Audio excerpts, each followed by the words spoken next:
75 साल और 17 विधानसभा चुनाव, लेकिन फिर भी विश्व की सबसे बड़ी पार्टी भाजपा आज तक बिहार में अकेले सरकार नहीं बना पाई, जबकि हिंदी पट्टी के बाकी सभी राज्यों में भाजपा अपने दम पर सरकार बना चुकी है। हरियाणा, दिल्ली, राजस्थान, मध्य प्रदेश, उत्तर प्रदेश, झारखंड, छत्तीसगढ़ आदि सभी राज्यों में भाजपा ने अतीत या वर्तमान में अकेले सरकार बनाने में कामयाब हुई। केवल 2 राज्य ऐसे हैं जहां भाजपा की दाल नहीं गल पा रही। पहला है बंगाल और दूसरा है बिहार।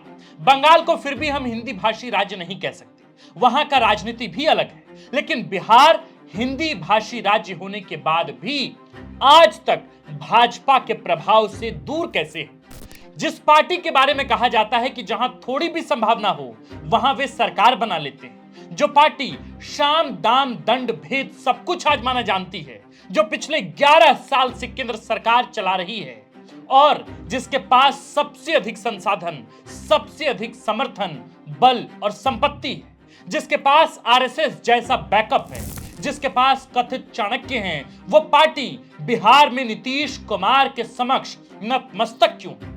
छत्तीसगढ़ जैसा राज्य जहां आदिवासी आबादी बहुतायत में, झारखंड में भी, ये छोड़िए पूर्वोत्तर के 4 राज्य असम, अरुणाचल, मणिपुर और त्रिपुरा में भाजपा सत्ता में है। महाराष्ट्र में भाजपा फिर से सत्ता में आ गई, लेकिन बिहार में इस बार भी वे नीतीश के नेतृत्व में चुनाव लड़ने को तैयार हो गए, जबकि जदयू की सीटें भाजपा की तुलना में लगभग आधी। तो ऐसी क्या बात है कि बिहार की राजनीति में भाजपा यहां कभी भी अपने दम पर सरकार नहीं बना सकी? आज की वीडियो में हम इसी सवाल का ढूंढेंगे जवाब और बहुत ही विस्तार से समझेंगे कि बिहार की राजनीति के उस गणित को जो यह तय करती है कि किस पार्टी को कितनी सीटें मिलेंगी। हम समझेंगे कि आखिर वो कौन से फैक्टर हैं जो भाजपा जैसी बड़ी पार्टी को अकेले सत्ता तक पहुंचने से रोक रही। हम इसके लिए जातीय समीकरण को थोड़ा और करीब से देखेंगे और यह भी जानेंगे कि भाजपा को वोट करने वाले वो कौन लोग हैं और कितनी संख्या में हैं। तो चलिए शुरू करते हैं आज का विश्लेषण और बताते हैं कि बिहार में अब तक क्यों अकेले भाजपा सरकार में प्रचंड बहुमत के साथ नहीं आ सकी। नमस्कार, मेरा नाम है आकाश आनंद और आप देखना शुरू कर चुके हैं बिहार की राजनीति का सबसे सटीक, सबसे विस्तृत विश्लेषणात्मक कार्यक्रम, जिसका नाम है सियासी कहानियां।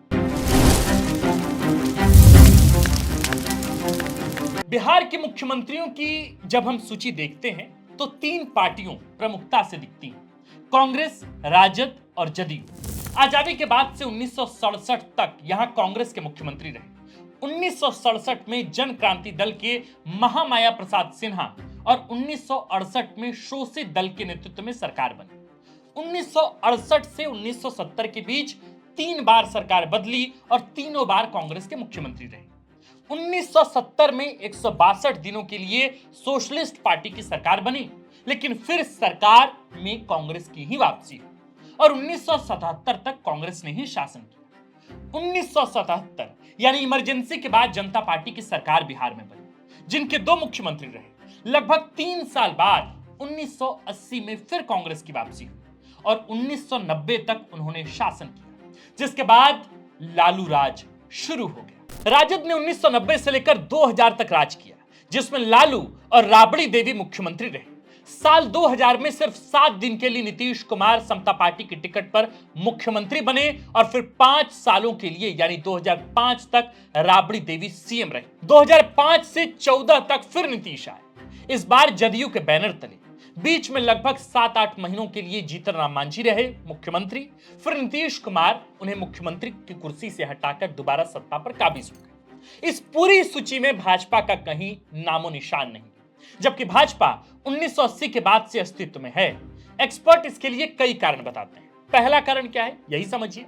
1990 तक कांग्रेस का प्रभाव पूरे देश में काफी अधिक था, तब भाजपा नई भी थी।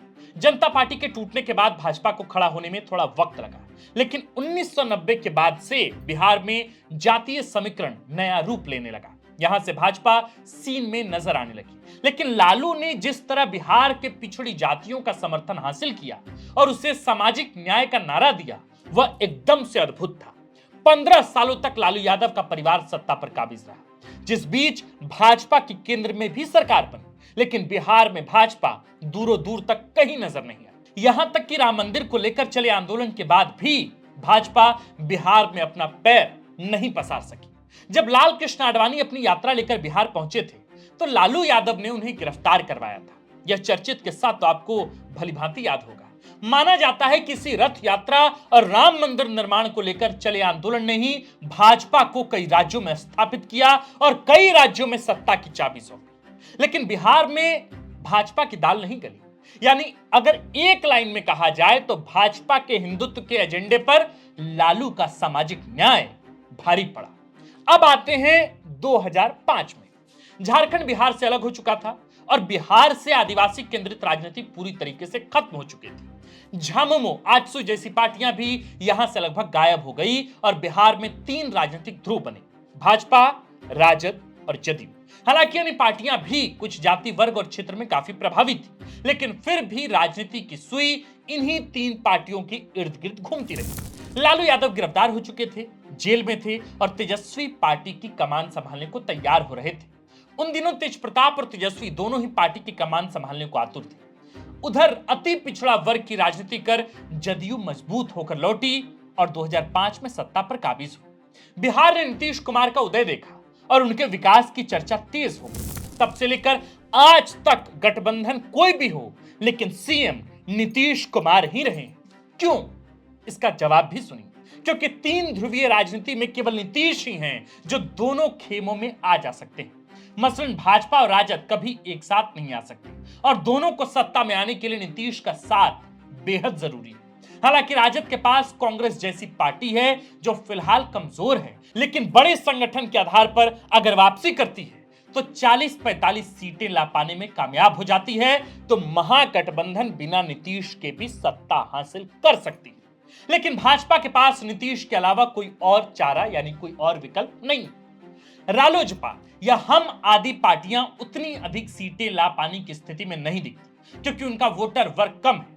यानी भाजपा की मजबूरी है कि वे नीतीश के साथ रहें, क्योंकि नीतीश के लिए राजद का भी विकल्प खुला है और वे पहले बतला चुके हैं कि आने और जाने में उन्हें कोई परहेज या परेशानी है भी नहीं। यानी भाजपा को अगर अकेले सत्ता में आना है तो उन्हें नीतीश कुमार को ही डैमेज करना होगा, जो फिलहाल होता हुआ दिख नहीं रहा है। दूसरी बात, भाजपा को जो वोटर वर्ग है उसमें मुख्य रूप से सवर्ण है, जिनकी संख्या बिहार में 15% है। यह भी वोट कांग्रेस और थोड़ा बहुत अन्य पार्टियों में बढ़ता है। सवर्ण के अलावा कुछ पिछड़ी जातियां भी भाजपा को वोट करती हैं। इस तरह हम अगर भाजपा के पिछले 3 चुनावों के वोटिंग प्रतिशत को देखें तो पाते हैं कि 2010 में बीजेपी को 16.4%, 2015 में 24.4% और 2020 में 19.42% वोट मिले थे। यानी कि 2015 में जो 24.4% वोट भाजपा को मिले, वो अब तक का भाजपा का हाईएस्ट है वोटिंग परसेंटेज। अब अगर भाजपा को अकेले सरकार बनानी है बिहार में, तो उन्हें यह वोट प्रतिशत बढ़ाकर कम से कम 38 से 40% तक लेकर जाना ही होगा। साथ ही पूरे राज्य में अकेले चुनाव लड़ना होगा। अकेले चुनाव लड़ने में वोट के बिखराव का खतरा सबसे बड़ा होता है। वोटिंग परसेंट तो बढ़ जाता है, लेकिन सीटें बहुत कम हो जाती है। इस तरह के कदम पार्टी सिर्फ और सिर्फ 2 स्थिति में उठाती है। एक, जब उन्हें पार्टी का विस्तार करना हो, और दूसरा, जब वे इतने मजबूत हों कि अकेले बहुमत तक पहुंच पाने की स्थिति में हो। भाजपा अभी इन दोनों ही परिस्थितियों से काफी दूर लगती है बिहार में। बिहार सरकार द्वारा 2023 में जारी जाति आधारित जनगणना के अनुसार राज्य की कुल जनसंख्या है 13 करोड़ 7 लाख। मोटे तौर पर इनमें से अत्यंत पिछड़ा वर्ग यानी जिनको ईबीसी बोलते हैं, उनकी आबादी है 36.01%, जबकि अन्य पिछड़ा वर्ग यानी जिसको ओबीसी कहते हैं, उसकी आबादी है 27.12%। इस तरह पिछड़ा और अत्यंत पिछड़ा वर्ग को मिला दें तो राज्य की कुल जनसंख्या का 63.13% हिस्सा इनका बनता है, यानी पिछड़ा और अन्य पिछड़ा का। अनुसूचित जाति यानी एससी की जनसंख्या 19.65% और अनुसूचित जनजाति यानी एसटी की जनसंख्या 1.68% दर्ज की गई। इसके अलावा सामान्य वर्ग यानी कि जनरल की आबादी बिहार में 15.52% है। अब आंकड़े पर हमने बात की है। यदि प्रमुख जातियों की बात करें तो यादव समुदाय की जनसंख्या 14.5% के आसपास है, जो राज्य में सबसे बड़े प्रभावशाली समूहों में से एक है। मुस्लिम समुदाय की जनसंख्या 17.70% है। अन्य पिछड़ा जातियों में कुशवाहा समाज 4.21%, कुर्मी 2.87%, मल्लाह 2.61% और बनिया 2.32% शामिल है। सामान्य वर्ग की जातियों में ब्राह्मण 3.66%, भूमिहार 2.86%, राजपूत 3.45% और कायस्थ 0.60% की जनसंख्या के साथ मौजूद है। इसके अलावा अनुसूचित जातियों में मुसहर समुदाय की आबादी 3.08% दर्ज की गई। ये तमाम आंकड़े बता रहे हैं कि बिहार में भाजपा को अगर अकेले सरकार बनानी है तो उन्हें नए जाति समूहों की तरफ ध्यान देना होगा और भाजपा के भीतर इस तरह के प्रयास फिलहाल दिखने शुरू भी हुए। वे पिछड़ी जातियों को अपनी तरफ खींचने की कोशिश धीरे धीरे कर रहे हैं और ये वोट बैंक नीतीश कुमार का ही वोट बैंक है। हालांकि यही प्रयास कांग्रेस भी कर रही है। दोनों को ही इसमें वक्त लगेगा, इसलिए जदयू से लगभग दोगुनी सीटें होने के बाद भी भाजपा ने इस बार भी नीतीश कुमार के नेतृत्व में चुनाव लड़ना स्वीकार कर लिया है। यानी कि भाजपा जितनी बड़ी पार्टी भी बिहार के जातीय समीकरण के उलझन में उलझ जा रही है, यहां हिंदुत्व का मुद्दा बहुत प्रभावी नहीं रह पा रहा है। इसलिए भाजपा बिहार में अकेले सरकार नहीं बना पा रही है और हाल फिलहाल ऐसा होता हुआ भी दिखाई नहीं दे रहा है। हालांकि भाजपा इसी कोशिश में है, पर देखना होगा कि कोशिश कब रंग लाती है। कि आज की वीडियो में हमने आपको कायदे से आंकड़ों के साथ, तथ्यों के साथ यह बताने का प्रयास किया कि आखिर इतनी बड़ी पार्टी, विश्व की सबसे बड़ी तथाकथित पार्टी भारतीय जनता पार्टी, बिहार जैसे हिंदी पट्टी के राज्य में क्यों नहीं बहुमत के साथ सरकार बना पा रहे हैं। कहां दिक्कत आ रही है, समस्याएं कहां हैं। नीतीश कुमार ऐसा क्या करते हैं कि बीजेपी को नीतीश कुमार के सहारे की आवश्यकता महसूस होती है। क्यों ऐसा है कि बीजेपी के पास तमाम तरह के नेता मौजूद हैं, लेकिन इसके बावजूद आज तक बिहार में बीजेपी का कोई एक ऐसा नेता पैदा ना हो सका जो नीतीश कुमार पर हावी हो, जो राजद पर हावी हो और जिसकी स्वीकार्यता पूरे प्रदेश में हो, पूरे सूबे में। मेरे प्रिय सुधी दर्शकों, आपको क्या लगता है?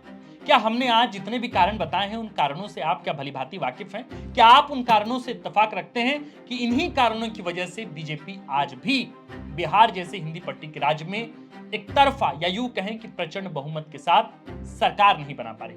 फिलहाल आपको ये वीडियो कैसा लगा हमें कमेंट में लिखकर जरूर बताएं। अगर आपको ये वीडियो पसंद आए तो बाकी अन्य लोगों तक भी इसे शेयर करें, चैनल को सब्सक्राइब जरूर करें। आप देख रहे थे फूड पिलर बिहार। हमारा नाम है आकाश आनंद, कैमरे के पीछे हैं नीरज और इस खबर को लिखा है हमारे प्रिय साथी विवेक आर्यन। शुक्रिया।